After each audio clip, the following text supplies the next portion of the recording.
President Trump and the MAGA movement have a unique opportunity to not only destroy the Democrats by getting rid of Obamacare, but coming out as the heroes that save people money. I want to go through this and how illegal immigration is making your life extremely expensive. To help me go through this, I have Sean Spicer. Sean, thank you for joining me again. Always a pleasure, Stephen. So in addition to being Trump's former White House press secretary, Sean Spicer has his own show covering political commentary, Trump, Democrats, all of the big stories out there. I want to get your thoughts on this. I think Republicans have a massive problem, but also a huge opportunity, Obamacare. Both sides know it's a disaster. Both sides know it's financially draining. However, one party is in denial and the other party is Republican. So I want to show a clip from Hakeem Jeffries where he flat out admits Obamacare is broken and financially hurting people, but then says we should throw more money at the problem. Let me go ahead and show that to you. Leader Jeffries, though, even with those tax credits, premiums are exploding. And they'll be exploding under Obamacare. They'll be exploding in private health care. I mean, at what point are we going to sit down and figure out a systemic approach that actually is sustainable? Because we're not in it now. And again, even with those tax credits, the Obamacare premiums explode. Even worse, private healthcare premiums explode. Denials of coverage multiplying. A lot of those denials coming reportedly from AI. This system is failing the American people, and it's only going to get worse. What are we going to do? All right, we'll come back to his answer in a minute, but listen to what he said. Even if Trump had given these credits that you were holding the American government, the American people, military pay, children that need SNAP hostage, even with all of that, it's exploding out of control because of big insurance. Your thoughts on just how broken Obamacare is? I mean, to be honest with you, you can ask anyone who's had any kind of interaction with a doctor. It sucks. I mean, look, it takes forever to get an appointment. It costs too much. The time you spend with the doctor is minimal at best. A lot of doctors won't take insurance anymore. They'll tell you that you've got to, take the paperwork and pay for it up front and get reimbursed. I mean, I guess the thing that's so interesting about this is your setup was exactly right. You have this system, Obamacare, that we all remember, or most of us remember, you can keep your plan if you want. You can keep your doctor, and we're going to bring down costs. None of that true. None of it. And so what did the Democrats do? They realized that things were spiraling out of control. And so they basically said, we'll just keep putting a Band-Aid on this, but a very expensive Band-Aid, and subsidize it in the hopes that maybe something goes right in the interim, which, I mean, I don't know why you would ever think that. But so the only answer they have is we just got to keep subsidizing the system. And that's a problem. I mean, that's what I find so ironic about this is that the Democrats and Republicans' messaging is pretty bad on this. If I were a Republican leader right now, I'd say, let's make them own this. Say, if you like your health care, that's because of Democrats. Now, the problem Republicans have, as you aptly put it, Stephen, is that they don't have a plan.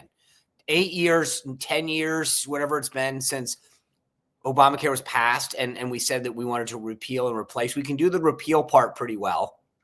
We have nothing to replace it with, nothing. And we upended a system that wasn't great and made it worse. And now the problem is, what can you do? And I feel like we've known this forever, and suddenly Republicans woke up and were like, oh my gosh, now what do we do?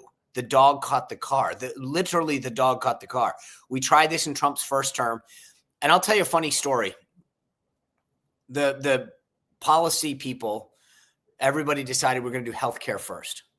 Right across from my office, between the Oval Office and where my office was as press secretary, is the Roosevelt Room.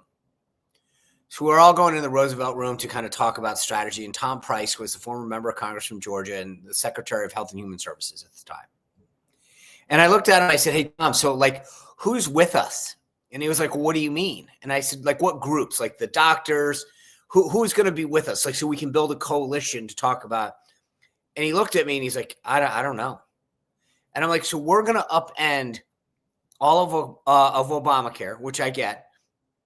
But we don't, not only do we not have a plan, but no one's with us on this. I'm like, oh boy, this is a recipe for disaster. And we are sitting here literally 8 years later with still no plan, nothing. I mean, I appreciate the calls to add medical savings accounts and stuff like that.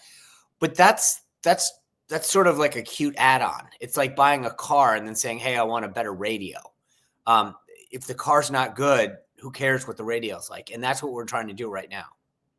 Yeah, I think President Trump's onto this. He's like, wait a minute, your answer is, we know that this is a piece of crap, but let's keep throwing money at it. And he's going, wait a minute, if we're going to be throwing money at anything, let's just throw it at the American people. But let me have Hakeem Jeffries, just in fairness, answer. It's pretty fake. It's cotton candy, but let's give him an opportunity here. Okay. There's no doubt about that, Joe. We have a broken healthcare system.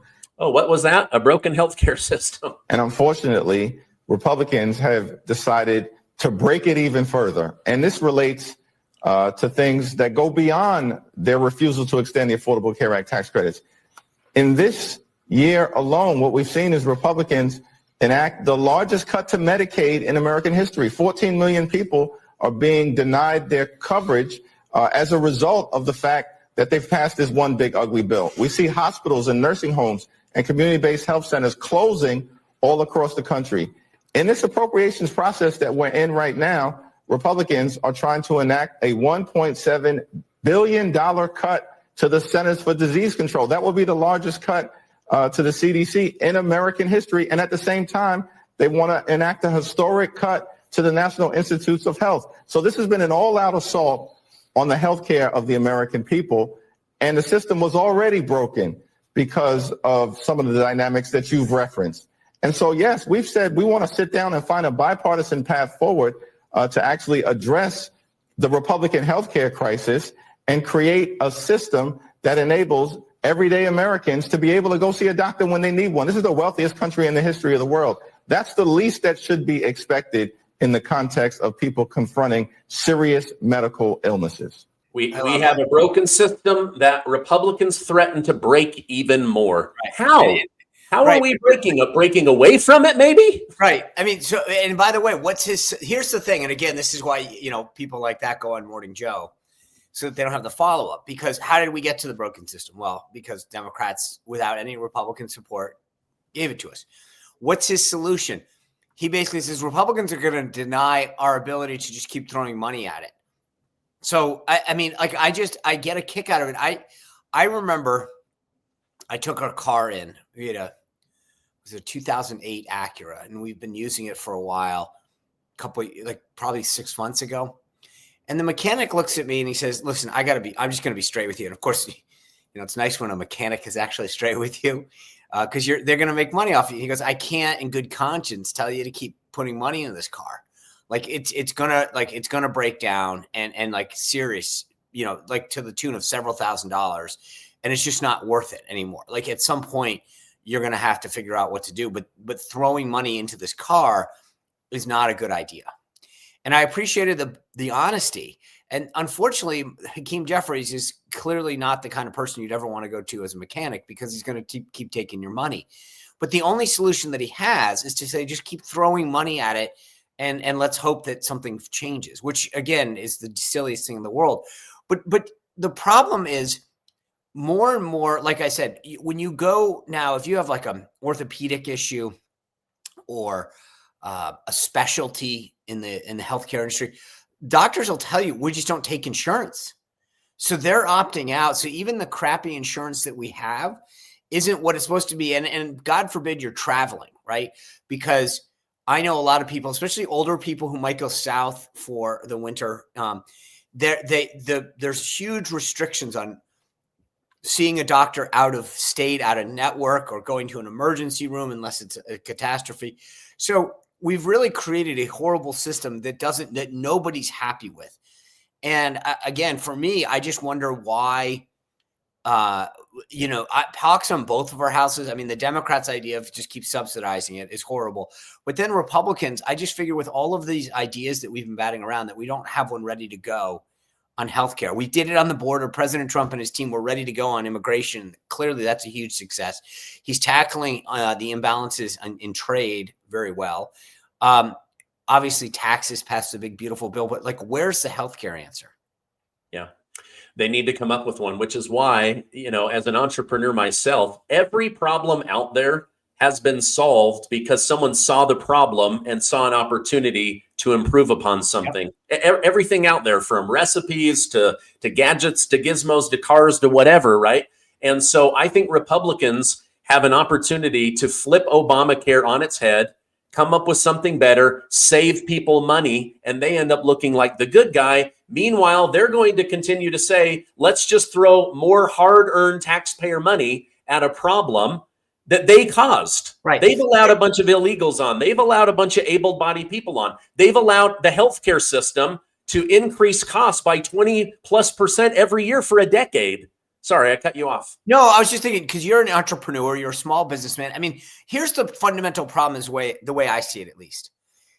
There's several real big problems with healthcare. And the first and foremost is it's employer-based, right? So you have to worry about your job. It was funny. I was talking to a doctor probably a year ago now, and we were talking about certain, like, why there's not a greater degree of long-term concern for your health. In other words, if we can solve problems now when you're 30 or 40, then we don't have to worry about chronic care, right? And you think about it, it's good for you. You live longer, you live healthier, and it's good for the government because they don't have to pick it up as a Medicare, Medicaid cost down the road. And my doctor said to me something just so illuminating. She said, because I said, why don't insurance companies don't seem to really care? They don't want to solve the long-term problem. She said, here's the deal. They know you're going to change jobs probably, or that your employer will change plans. So the insurance company doesn't have a long-term concern for you because they only care about, the next year, the year after. Because again, we're mobile, we move jobs. Even if you keep your job, your employer constantly is looking for the cheaper deal. So the insurance company's view is, well, it's not worth investing in you because you're probably not going to be on our plan in 3 to 5 years, 6 years, whatever down the road. And my point in saying this is that if we really wanted to look at healthcare, we've got to be willing to say, are we even doing this the right way? Meaning that it's employer-based. Why not make it individual-based? And then, like what President Trump is saying, you get the money as an individual, it's an account. You can buy your own insurance for you and your family. Then if you move, if you go to jobs, why isn't it portable over state lines? Again, because the insurance companies are fighting. And my point in saying all this, Stephen, is that the real good ideas are not going to be easy. Right. And if you think about what happened in trade, and I've been saying this to folks all along, for years, everyone kicked the can down the road. India's charging us 100% tariff to get into their country for our goods and services. We basically are tariff free for all of them. It took President Trump standing up and saying, this is nuts. We're going to have to fight. And if it was easy, somebody else would have done it. Right. Same thing with NATO. We were paying, well in excess of our commitment to NATO in terms of our national defense. No one else was. And the easy answer is just to let it keep going. The hard answer is to stand up and fight for what's right. President Trump has done that on several issues. And my point is that if we want to do this with healthcare, we got to be willing to deal with the big existential issues as to why it's a problem. And that takes some guts. And I hope Republicans are willing to say, because I don't get the sense they are. I get the sense that they're going to be like, let's put some more Band-Aids on there because we've got a midterm election to worry about. Yeah. They're going to say, let's let next Congress deal with that. I hate to interrupt, but I got to tell you this. President Trump is doing an amazing job. He's doing everything he can. But the truth is, we are still dealing with the inflation from Biden. We're still dealing with the bad decisions. We're still dealing with a dollar that is every day losing value. Now, for years, the signs have been clear, but for most Americans, they ignored it. Now, the storm beneath the dollar is impossible to miss. Gold has broken through the $4,000 an ounce. Silver past 50. It's logical. Where are you going to store your money so that it can be safe and it can be growing? Now, when government spends beyond their means, when every crisis is met with another $1 trillion print out or bailout, the value of the dollar goes the opposite direction. History proves this. Every time a currency weakens, gold and silver strengthen. That's just the truth. These metals don't depend on promises. They don't vanish when confidence collapses. They endure. That's why the world's strongest institutions are moving into physical gold, quietly and decisively. Now is your moment to do the same. I own gold. I own silver. I've doubled my money. There's still an opportunity. If you think about it, 20 years from now, where will the dollar be? Where will gold and silver be? This is why I want you to check out StephenLovesGold.com or call 800-608-1770 right now. What they have built with gold and silver can't be taken away, but Congress continues to print us into oblivion. Again, check out StephenLovesGold.com or call 800-608-1770. All right, let me switch gears with you. It's been announced that Bill and Hillary Clinton, former president, former secretary of state, they're now outright refusing to comply with their congressional subpoena to come in and talk about their relationship with Jeffrey Epstein, travels to the island, any money that traded hands. Weren't Peter Navarro and Steve Bannon jailed for doing this very thing? Will the Republicans have the courage to hold the Clintons accountable? Yeah, just stop and think about that for a second. So this January 6th committee was a complete and utter sham. Utter sham. It was the first time in history in America that the minority party did not get to assign its own members. Okay, it was a sham. And they issued subpoenas on a committee that I don't think had the authority to do that, but I'm not an attorney, whatever. And because Steve Bannon and Peter Navarro said that they weren't going to appear before them, or in the case of Steve, I think he ultimately said he would, they went to jail. And yet here is Hillary Clinton and Bill Clinton, who talk so openly about the need for democracy to go on, defying the same type of subpoenas. And I again, same thing. Are we on our side going to say, okay, what's good for the goose is good for the gander? That's my worry. Here's the thing. It's not even my worry. I feel like every time our side backs down, and I hope that not only the Congress sends the referral to the DOJ, but then the DOJ says, okay, like, I don't understand how we can be sitting back watching two people like Navarro and Bannon literally serve time in a federal penitentiary and then say, but it's okay if their side doesn't do it. Yeah, it's like President Trump, what is he supposed to have courage for every Republican in Congress? Like, it's like they're so status quo. It's very, very frustrating. And we only have him for 3 more years. Okay, let me switch gears with you. Another great thing that President Trump did, the border. We don't have any illegals coming in. They've deported thousands and thousands, over 1 million self-deported. They're sending in National Guard. Well, now Border Patrol agents surged into Charlotte, North Carolina. 15% of the entire school population skipped school. So 20,935 students. It's now believed that 1 in 7 students in school in the area is an illegal immigrant. So how much money is it costing us to have illegal immigrants in our school system versus that money going to American children? How much time and effort from teachers is going to students that don't speak English compared to American children?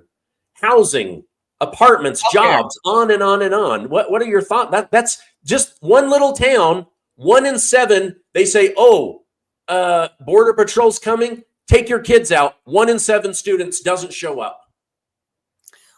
Well, it's amazing, isn't it? Because during this whole healthcare debate, Democrats insisted that there was no illegals on healthcare, on getting our healthcare. And yet you do this little exercise and you read, even if that's half, let's call it 10,000. What's it cost, 50,000 or 25,000, 30,000 for a student every year? I mean, this is serious money. And I mean, again, I laugh because outside of you bringing it up on your show and Eric Daughtry tweeting it out, no one's going to cover that. No one's going to tell you that that's actually happening. Right. And you've got to wonder, Why? And I keep going back to this. It's funny when you talk initially about the number of illegals that are coming to this country. Joe Biden told us that if Congress didn't act, he couldn't do anything about the thousands and thousands, millions of people coming to this country illegally.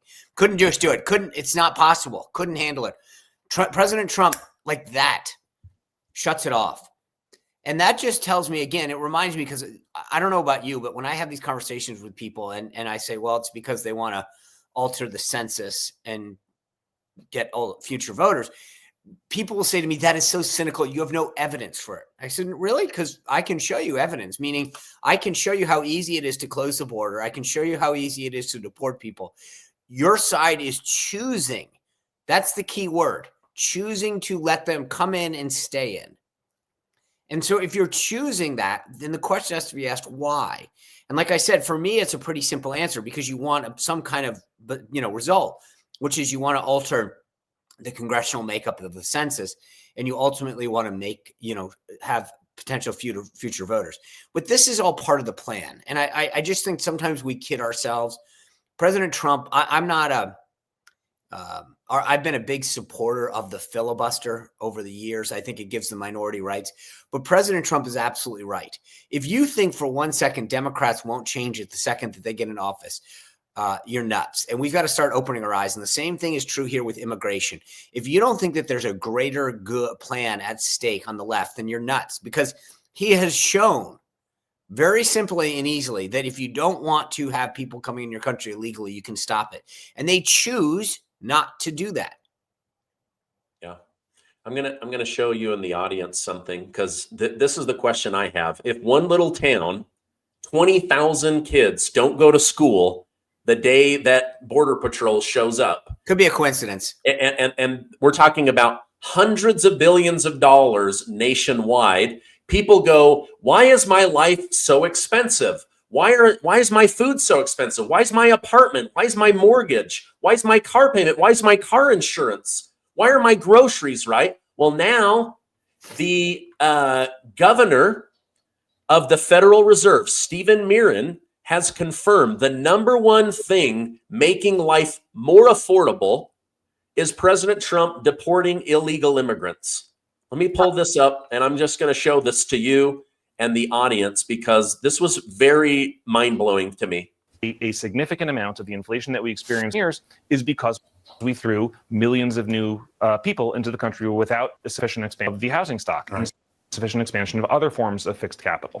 Right. The truth is that they need to live somewhere. And if they're living somewhere, then that's a place that other people in America are not living. So and that was inflationary. And I think that the change in border policy, cutting down net migration to zero, potentially even negative, because the deportations that have been occurring, I think is very disinflationary, because it's the exact opposite of what occurred over the last few years. Okay, so the governor of the board of the Federal Reserve just said it right there.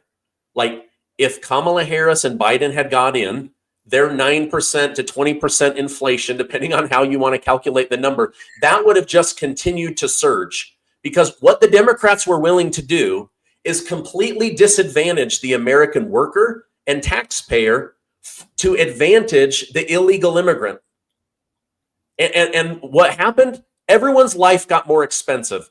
Gas, beef, bacon, car insurance, everything, housing. So now you had 20 million people, they believe, that were taking up housing, taking up spots at a school or a university. All this was making your life more expensive. Trump puts that in, inflation drops. Now we want to see prices become more affordable, but your thoughts on the governor of the Federal Reserve Board openly saying all the illegals coming in is what was making your life crazy expensive. It's actually worse. You want to, because he's talking about how much prices are going up. He's absolutely right. But what he's also not talking about is how much that's depressing wages. So your price for all the things that you just mentioned are going up, right? Okay, because the demand is forcing that up.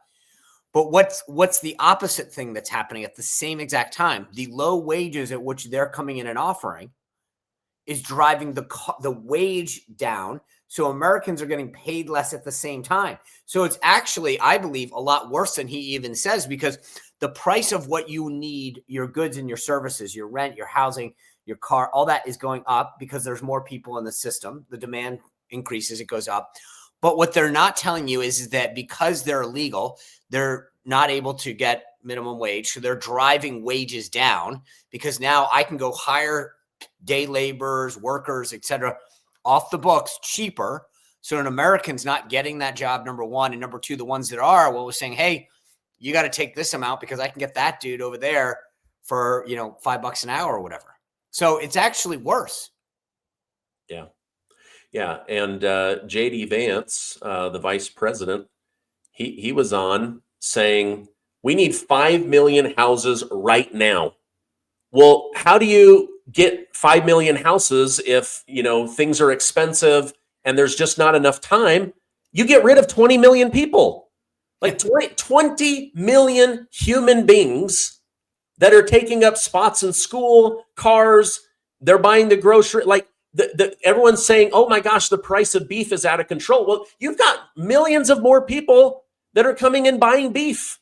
You've got there's just so many reasons why our costs are up, and almost all of them go back to the fact that Democrats allowed the country to be overwhelmed with millions of bodies that buy stuff, most of it with government money. I mean, think about Chicago for a minute, Sean. You've got Black Americans, 7, 8 generation Black Americans that are trying to find a job, and now they're competing with an illegal immigrant that's getting $5,000 in food stamps, $2,000 in housing. They're getting a better loan on a car. They might get a down payment for a house, but no, not you, not a 7th or 8th generation American. It's been such a slap in the face. And I'm so grateful for President Trump coming in saying, holy cows, we have got to put the brakes on the number of people coming in, and we got to get rid of people to make America first again. Well, yeah, but go back to the example that you put up initially, right? 20,935 students didn't show up in that Charlotte example that you noted. And again, it doesn't matter whether it's 5,000 or 10,000, right? Think about the number of kids in a public school in the class size. So 25, 30 in a class, maybe more. If your kid is in that class, maybe they're not getting the attention that they need in a subject that they need additional help with. Maybe that because a bunch of those people don't speak English, they're not getting, they're not able to advance as a class. It actually has a massive societal impact beyond all the stuff that we're talking about. And again, it's like it was kept a dirty secret. Like we weren't allowed to talk about it. If you brought it up, you were a racist or it was like you weren't even allowed to have the conversation that you and I are having now without being potentially canceled. So they wanted to do it and then deny anyone that it even existed. So that's what made it worse to me. But to your point, like the impact of some of these policies isn't just, they want you to pretend that it's all about whether or not you have a heart or not, whether they're letting these people in. And I'm all about figuring out ways to make sure that we have a legal path to immigration for people to come find a better world. We're all right.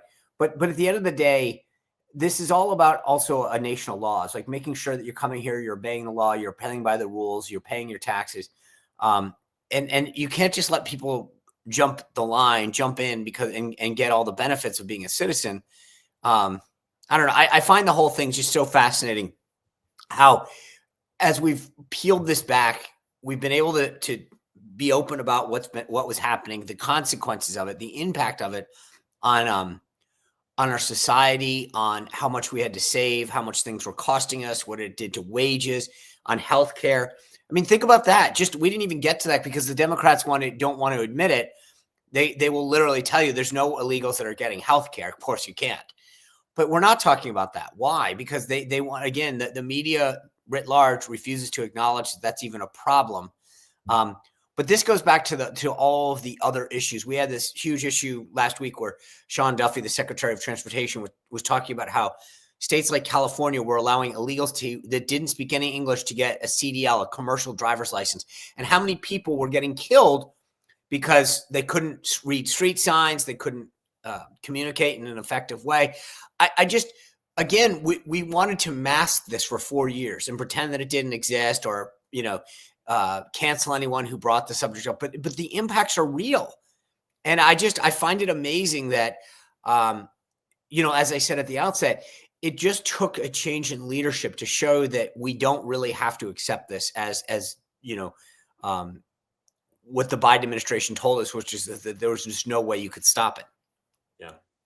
It turns out we didn't need new policies. We just needed a new president, right. to quote President Trump.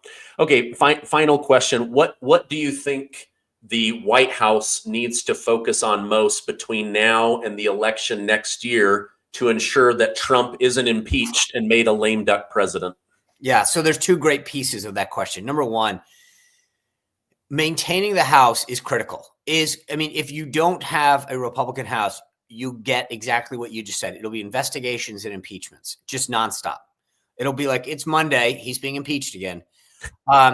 And so understanding, for everybody out there that says he's not on the ballot or whatever, understand, if he doesn't maintain a Republican House, that's what's going to happen. Full stop. That's it. The agenda stops. That's bad.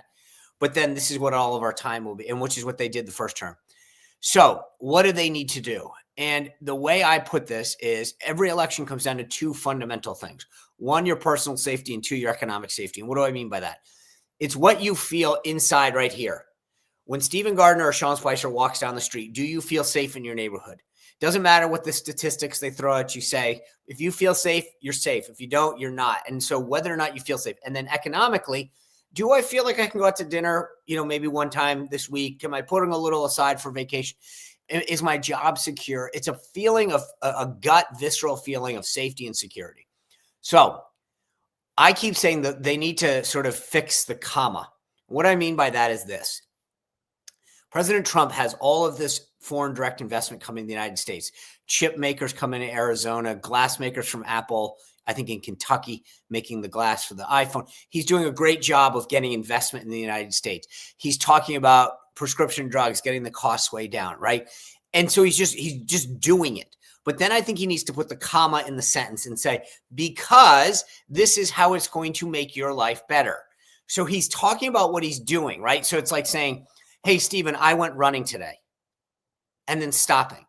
And it's like, what you're missing is the comma. I went running today because it's going to make my heart healthier and I'm going to live longer. You've got to finish the sentence. And I think what the White House needs to do is slow down a little and say, wow, we're doing all of these great things. We're making an investment. People invest in America, create more manufacturing, create more jobs, lift wages up, more opportunities, and just drive down costs. Like I said, with the prescription drug stuff, he's making, think about just the GLP-1 drugs, taking them from, anywhere from $1,000 to $1,300 down to $149.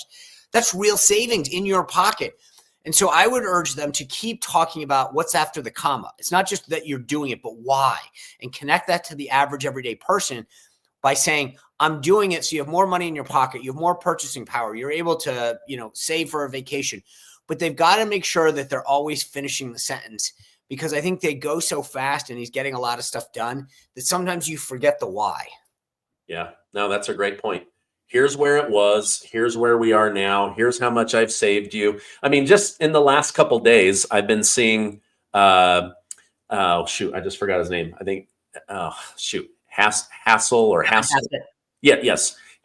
He was saying, under Biden, your life became $3,000 more expensive. Right. Now under Trump, you actually can put $1,200 a year in your pocket. We want it to be more, but look at that swing, right? And I think most people understand that, but I love that. So do I feel safe? Do I feel economically safe? Can I weather a rainy day? Can I put money away for retirement? Could I go on a little vacation? Things like that. That's a really great point.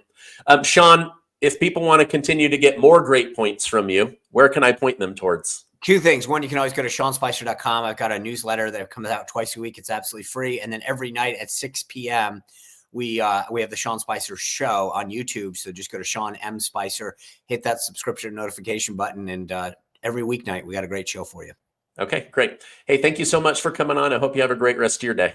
Always my pleasure. Thanks, Stephen.